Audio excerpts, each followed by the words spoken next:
Yeah, thank you, Ron, for the introduction. Yes, and this is great. I mean, it's a great conference, the TechBlick, the Perovskite Connect one. We were there. So, yeah, we hope to join also next year in Berlin. Yes, so my name is Jon Collet. I'm the head of sales at Infinity PV. My talk today is on innovations in processing techniques for perovskite solar cells. I will, however, start out with giving a brief introduction to our company, Infinity PV.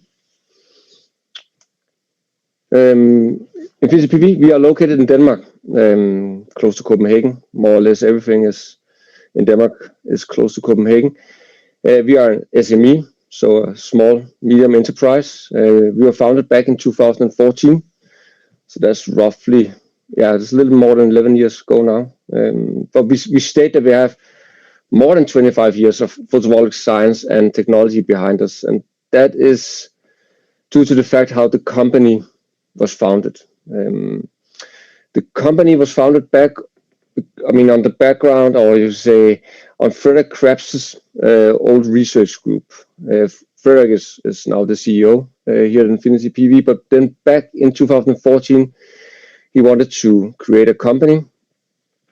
And he did that by inviting everyone in that research group to become a co-founder or a co-owner. 32 people accepted to join and become a co-owner of the company. I think that's not like many other companies out there.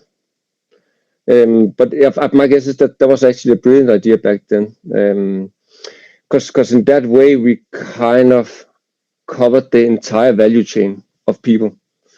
I'm a chemist myself, so of course we had chemists. We had physics, people that did programming and software. We had business developer, technicians, electrical engineers, everything. And in this way that we kind of founded the company, it also allowed us to do it without having any external investors. And it is still like that. We are not 32 people anymore, co-owners. We are a little less, but still we do not have any external investors. But our focus has changed a little bit. In the beginning, it was a lot about solar cells. Now I would say our core business, our main business are within lab scale equipment for printed electronics.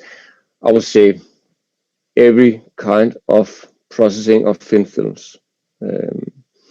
We do that a lot. We also still do a lot of characterization equipment only for PV.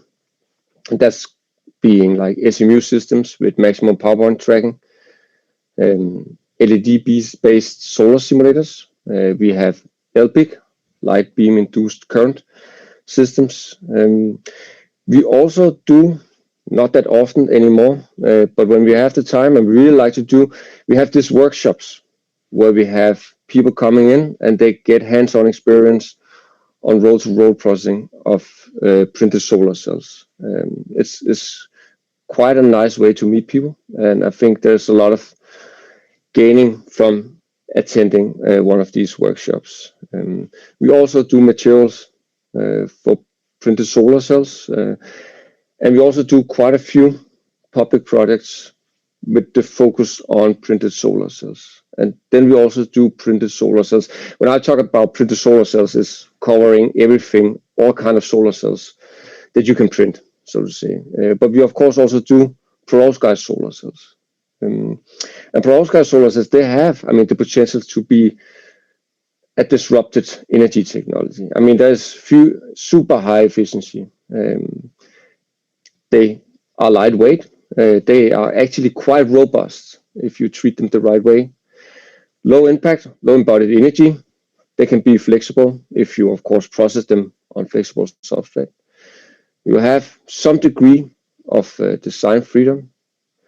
And then, probably most important, they have the potential to be made or manufactured in scale. And this is probably one of the most important points here.